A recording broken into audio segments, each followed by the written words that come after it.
I want them to win more than I want them to win with me. Focused work is super important, and nothing is fatal.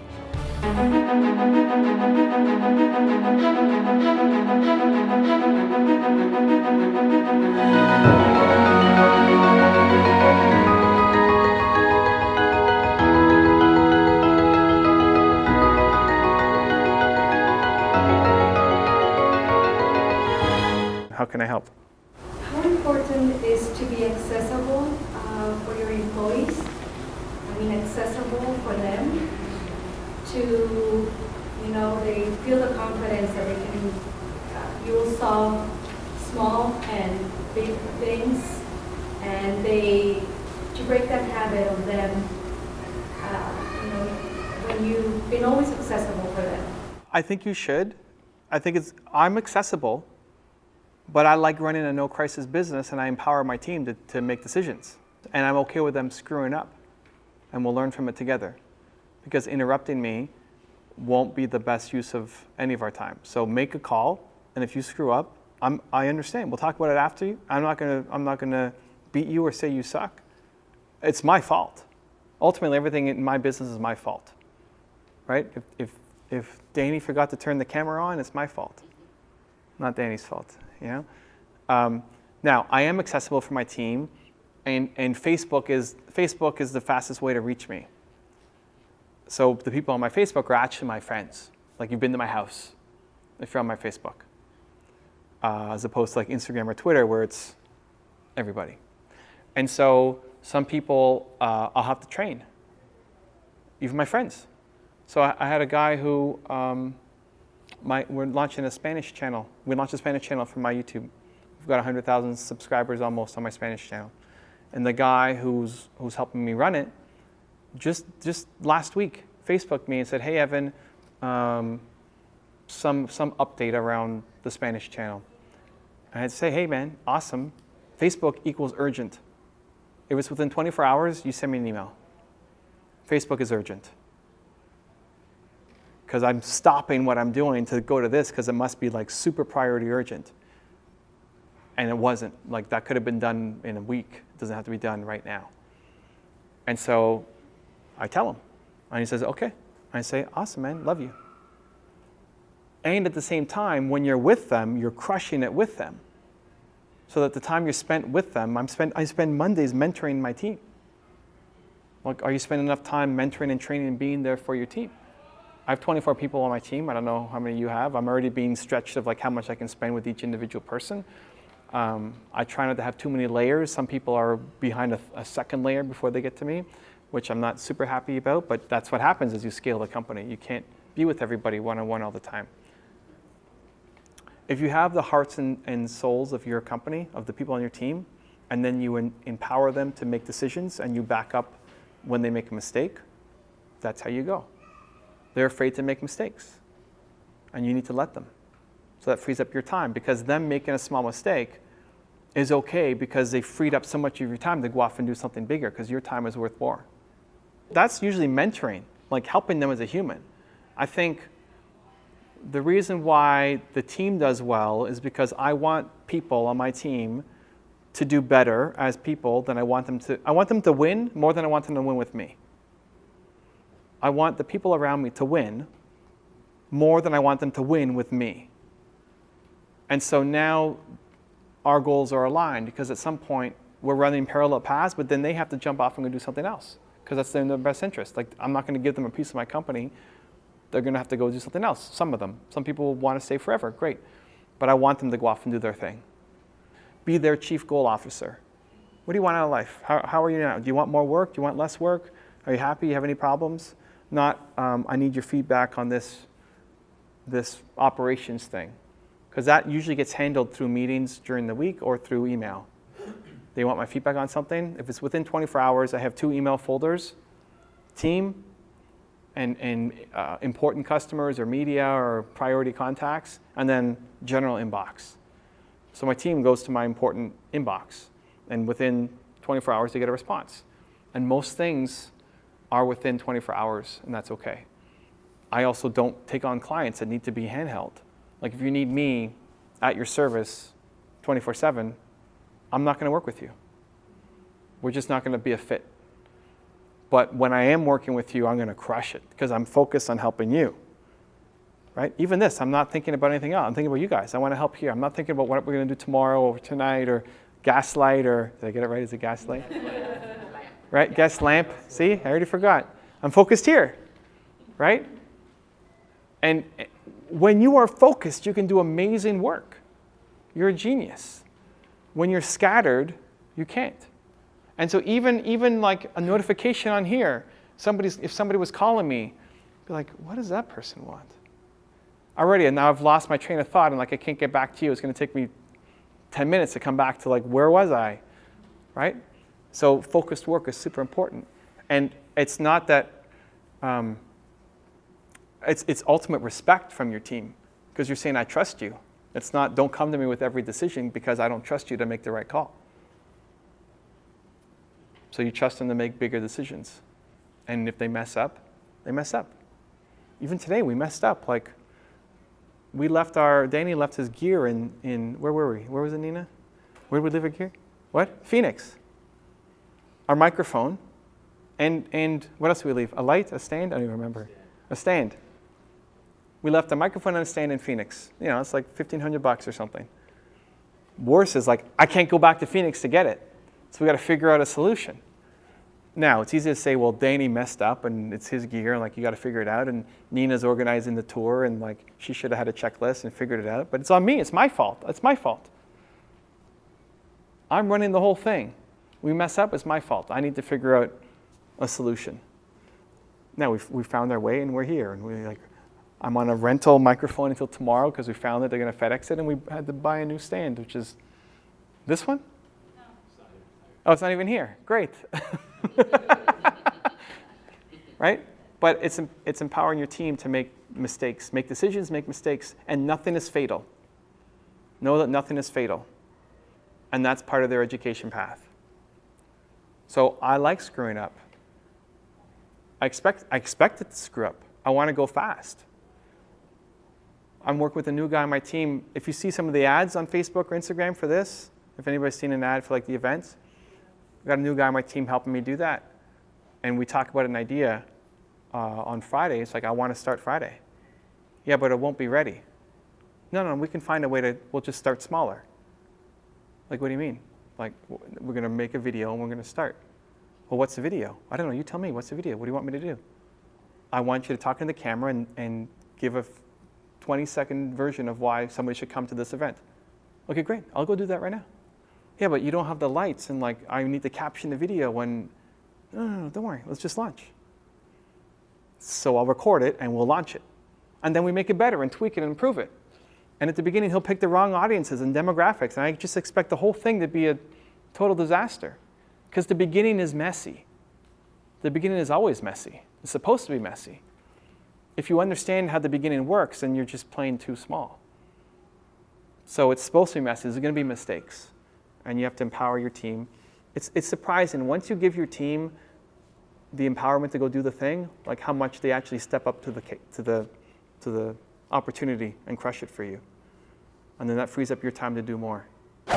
So I actually have two questions. The first one is, how do you actually become a good mentor?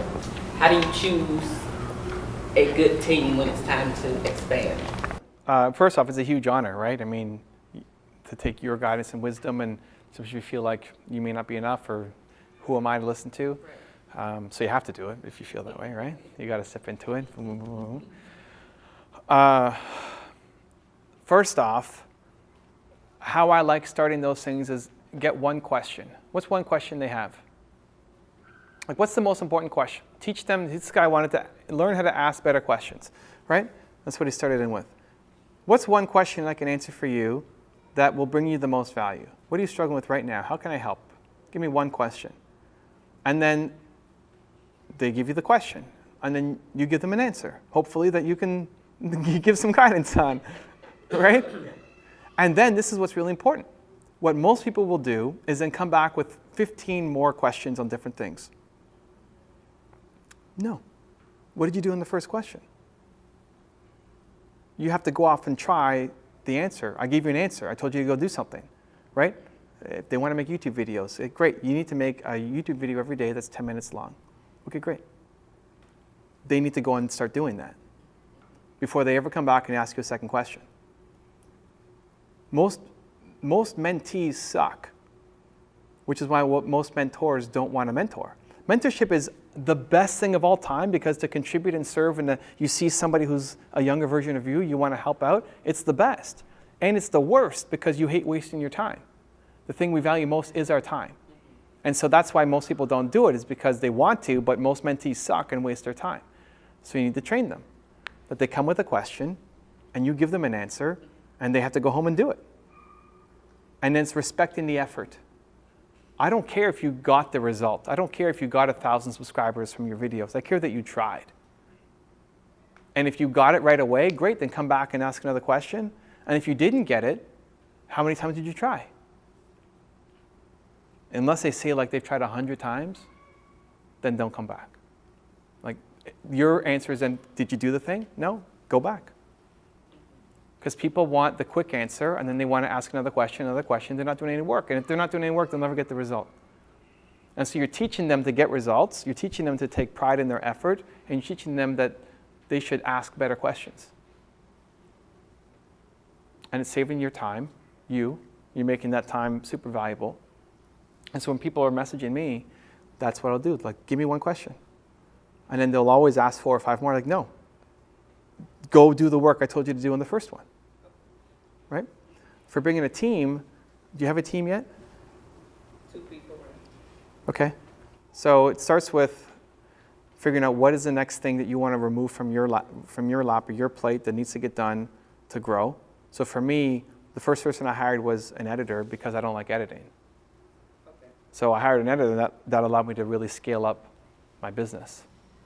And so what is the thing that you're doing right now that is not the best use of your time? Like as a CEO, you're walking into your company every day saying, what's the best use of my time today?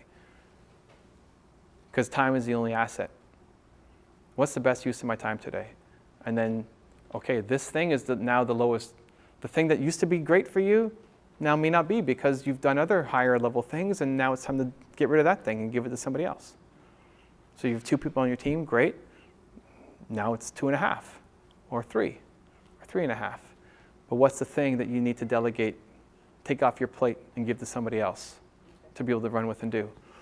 And then how do you make sure that the people that you bring on are not just robots or monkeys, like just here, go do this, but that you actually care about them. You're their mentor, right? You're their mentor. You have to help them. You have to care about them as humans. You're their chief goal officer. Like the worst thing somebody should be able to tell you is their goal, because now you're fighting for them to accomplish their goal, as opposed to you hitting your goal in your business. You want them to hit their goal. So, since that sounded kind of confusing, we'll use an example. You look at Danny. I like collecting good people, and I do it in weird duck kind of ways. So, I was on Instagram looking at hashtag Toronto videographer. I never look at that. Never. I just happened to be on one night. His business partner had posted a video with hashtag Toronto videographer. And his business partner never posted videos. This is a random occurrence. And so I DM'd them and they said, yeah, let's get on a call to talk a little bit more about it. And so I said, okay, let's do a test today. Let's just do a test. It was a night, so come in tomorrow. Just come and film me tomorrow. Follow me around, film me, we'll see how it goes, see how we work well with each other. And they came and followed me for the whole day. And they made a video. And the video was just okay. It ended up being like the worst video that we put out together. And it was the longest to produce. But I really liked Danny's vibe. I like this guy. And I like collecting good people. I like finding ways to do stuff with good people. And it'll be super awkward about it sometimes. Be like, I like you. I don't know, we should do something together. I don't know what it is. Idea to action, right? You think of something, you got to do it. And it's never backfired. It may be a weird, awkward response, but it always ends up well. And as I learned about Danny, ultimately he wants to do Netflix specials and movies and his own stuff, right? Great. I can't ultimately do that. I don't want to be Netflix in what I'm doing, right? So I said, great, how can we use this? How can we use our work together to help you get a Netflix show or your own movie or whatever? I want to co-create so that we're creating something that then ultimately, when you go get your Netflix show, my program is the one that helps you get in. How do we do that? So after that, we signed a year-long deal together. And then at the end of last year, we said, okay, we'll do another year together. But conditional on that year together is you have to go make your first movie, which hurts me. Time away, right? So he's got his iPad out there, like he's now screenwriting for his movie, which hopefully I can put on my channel and help give him some exposure, right? But like that has to happen. Now, we can't film anything on the tour because it's crazy, but he's already working on scripting it. But that has to get done. Like if he doesn't produce it by the end of the year, I'm so pissed at Danny. You know, like it has to happen. But at some point, like, I mean, that he'll have to go off and go do his thing. And I'm pumped that I help push him to that thing. That maybe he gets there in 3 years instead of 6 because of being around me, right? That makes me happy. Even though most people would think, well, that hurts your business because you've lost a super good person. I think it all balances out. Like karma's coming for me in a great way by doing that, right? It'll lead to some crazy opportunity I never even thought of. And so you have to think about the 2 people on your team that maybe become 3 or 4, and what do they want? What do they want to learn? Where do they want to grow? What do they want in their life? And you have experience and guidance and wisdom and connections that maybe can help them in a way that you didn't think about. Right? Like maybe somebody just wants to learn how to be more confident and dress better, and you give him some advice on that, and like you just change his life. Like, I don't know. You don't know until you'd ask, right?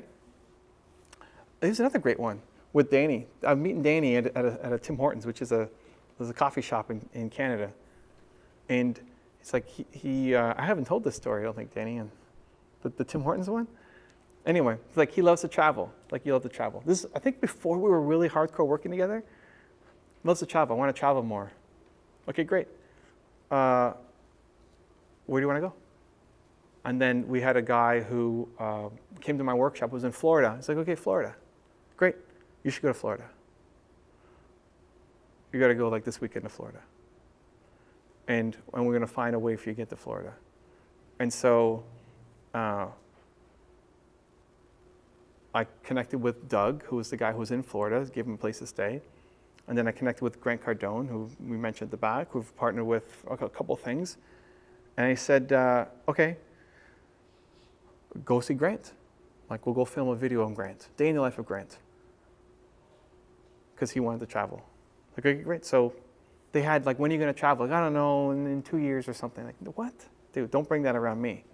If that's your goal. Like, the worst thing you do is tell me your goal. So, like, when was it this weekend? It was like, it was in a week, it was like super tight on the timing.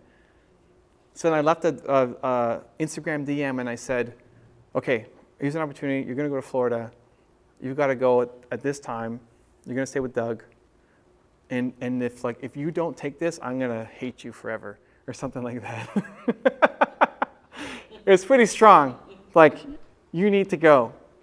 And then he went and they did it and they filmed it and they had a great time, and the video's up on our channel about Grant staying the life.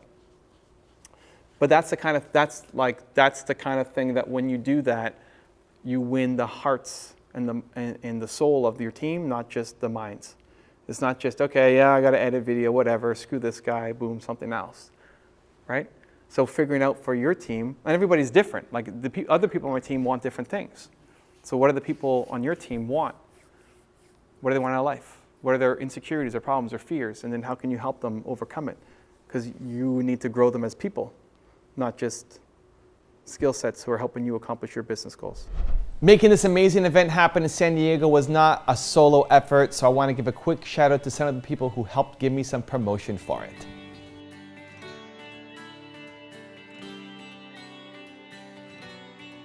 If you want to see the amazing event that happens next in LA, go click on the link next to me. I think you'll enjoy it. continue to believe, and I'll see you there.